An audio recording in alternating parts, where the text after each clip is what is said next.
Welcome to kitchen diaries. ಇವತ್ತು ನಮ್ಮ kitchen ಡೈರಿಲಿ ಒಂದು ಹೊಸ ಸ್ನ್ಯಾಕ್ಸ್ ರೆಸಿಪಿನ ನಿಮಗೆ ಮಾಡಿ ತೋರಿಸ್ತಾ ಇದ್ದೀನಿ. ಅದೇನೆಂದರೆ ಸ್ವೀಟ್ ಕಾರ್ನ್ ಉಪಯೋಗಿಸ್ಕೊಂಡು ಪಕೋಡನ ಇವತ್ತು ನಿಮಗೆ ಮಾಡಿ ತೋರಿಸ್ತಾ ಇದ್ದೀನಿ. ಮೊದಲಿಗೆ ಇಲ್ಲೊಂದು ಬೌಲ್ ತೊಗೊಂಡಿದ್ದೀನಿ.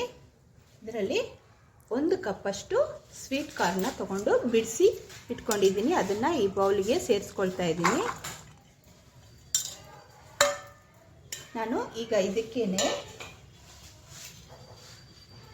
ಸ್ವಲ್ಪ ಬೆಳ್ಳುಳ್ಳಿನ ಸಣ್ಣ ಸಣ್ಣದಾಗಿ ಕಟ್ ಮಾಡಿ ಇಟ್ಕೊಂಡಿದ್ದೀನಿ, ಅದನ್ನು ಸೇರಿಸ್ಕೊಳ್ತಾ ಇದ್ದೀನಿ. ಹಾಗೆ ಸ್ವಲ್ಪ ಶುಂಠಿನೂ ಸಣ್ಣ ಸಣ್ಣದಾಗಿ ಕಟ್ ಮಾಡಿ ಇಟ್ಕೊಂಡಿದ್ದೀನಿ, ಅದನ್ನು ಸೇರಿಸ್ಕೊಳ್ತಾ ಇದ್ದೀನಿ. ಹಾಗೆ 2 ಹಸಿಮೆಣಸಿನ್ಕಾಯಿನೂ ಸೇರಿಸ್ಕೊಳ್ತಾ ಇದ್ದೀನಿ, ಮತ್ತು ಸ್ವಲ್ಪ ಕೊತ್ತಂಬರಿ ಸೊಪ್ಪು, ಇಷ್ಟನ್ನು ಇದಕ್ಕೆ ಸೇರಿಸ್ಕೊಳ್ತಾ ಇದ್ದೀನಿ.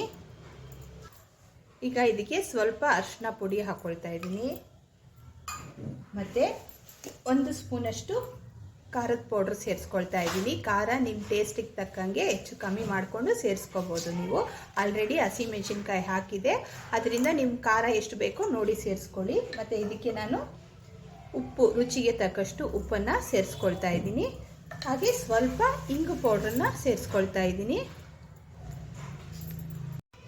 ಈಗ ಇದಕ್ಕೆ ನಾನು 1 ಕಪ್ಪಷ್ಟು ಕಡಲೆ ಹಿಟ್ಟನ್ನು ಹಾಕ್ಕೊಳ್ತಾ ಇದ್ದೀನಿ. ಹಾಗೆ 2 ಸ್ಪೂನಷ್ಟು ಅಕ್ಕಿ ಹಿಟ್ಟನ್ನು ಸೇರಿಸ್ಕೊಳ್ತಾ ಇದ್ದೀನಿ.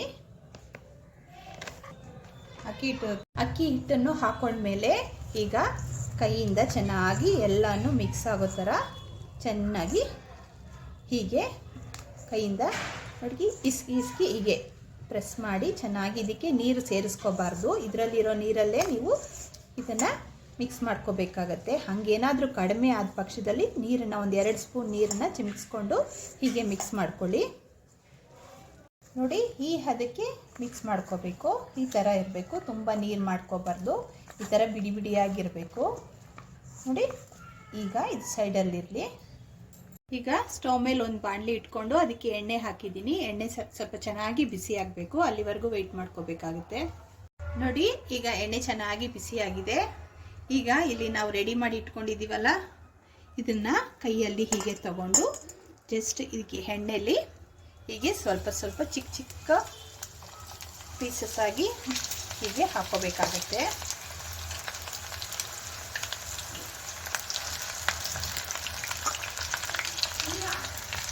ಈಗ ಸ್ಟವ್ ಫ್ಲೇಮನ್ನು ಸಿಮ್ಗಿಂತ ಒಂದು ಸ್ವಲ್ಪ ಜಾಸ್ತಿ ಮಾಡ್ಕೋಬೇಕಾಗತ್ತೆ. ಈಗ ನೋಡಿ, 2 ನಿಮಿಷ ಮುಟ್ಟಕ್ಕೆ ಹೋಗಬಾರ್ದು. ನಾವು ಮುಟ್ಟಿದ್ರೆ ಅದು ಬಿಡಿ ಬಿಡಿ ಆಗೋಗುತ್ತೆ. 2 ನಿಮಿಷ ಆದಮೇಲೆ ಹೀಗೆ ತಿರುಗಿಸಿ ಹಾಕ್ಕೋಬೇಕಾಗತ್ತೆ. ಇದು ಚೆನ್ನಾಗಿ ಸ್ವಲ್ಪ ಗೋಲ್ಡನ್ ಬ್ರೌನ್ ಬಂದಾಗ ಇದನ್ನು ಎಣ್ಣೆಯಿಂದ ತೆಗಿಬೇಕಾಗುತ್ತೆ. ಇದು ಸಿಮ್ಮಲ್ಲಿ ಇಟ್ಕೊಂಡು ಚೆನ್ನಾಗಿ ಬೇಯಿಸ್ಕೊಳ್ಳಿ, ಯಾಕಂದರೆ ಇದು ದಪ್ಪ ದಪ್ಪ ಇದೆಯಲ್ಲ, ಒಳಗಡೆ ಎಲ್ಲ ಚೆನ್ನಾಗಿ ಬೇಯಬೇಕಾಗುತ್ತೆ. ಹಾಗಾಗಿ ಸಿಮ್ಮಲ್ಲಿ ಇಟ್ಕೊಂಡು ಬೇಯಿಸ್ಕೊಳ್ಳಿ. ನೋಡಿ, ಈಗ ಚೆನ್ನಾಗಿ ಫ್ರೈ ಆಗಿದೆ, ಕಾಣಿಸ್ತಿದೆಯಾ? ಕಲರ್ ಸ್ವಲ್ಪ ಚೇಂಜ್ ಆಗಿದೆ. ಈಗ ಇದನ್ನು ಎಣ್ಣೆಯಿಂದ ತೆಗಿಯೋಣ. ನೋಡಿ, ಈಗ ನಾನು ಇದನ್ನು ಎಣ್ಣೆಯಿಂದ ತೆಗಿತಾ ಇದ್ದೀನಿ. ತೆಗೆದು ನೆಕ್ಸ್ಟ್ ಬ್ಯಾಚನ್ನು ಹಾಕ್ಕೊಳ್ತೀನಿ. ನೋಡಿ, ಈಗ ನೆಕ್ಸ್ಟ್ ಹಾಕ್ಕೊಳ್ತಾ ಇದ್ದೀನಿ. ಸಣ್ಣ ಸಣ್ಣದ ಹಾಕ್ಕೊಳ್ಳಿ, ದಪ್ಪ ದಪ್ಪ ಹಾಕ್ಕೊಳ್ಳೋಕೆ ಹೋಗಬೇಡಿ, ಬೇಯೋದಕ್ಕೆ ನಿಧಾನ ಆಗುತ್ತೆ. ಹಾಗಾಗಿ ಚಿಕ್ಕ ಚಿಕ್ಕದಾಗ ಹಾಕ್ಕೊಳ್ಳಿ, ಬೇಗ ಬೇಯುತ್ತೆ. ಇದನ್ನು ಅದೇ ರೀತಿ ಚೆನ್ನಾಗಿ ಫ್ರೈ ಮಾಡಿ ತಗೋಬೇಕಾಗತ್ತೆ. ನೋಡಿ, ಎಲ್ಲನೂ ಫ್ರೈ ಮಾಡಿ ತೊಗೊಂಡಿದ್ದೀನಿ. ತುಂಬಾ ಚೆನ್ನಾಗಾಗಿದೆ, ತುಂಬ ಕ್ರಿಸ್ಪಿಯಾಗಿದೆ.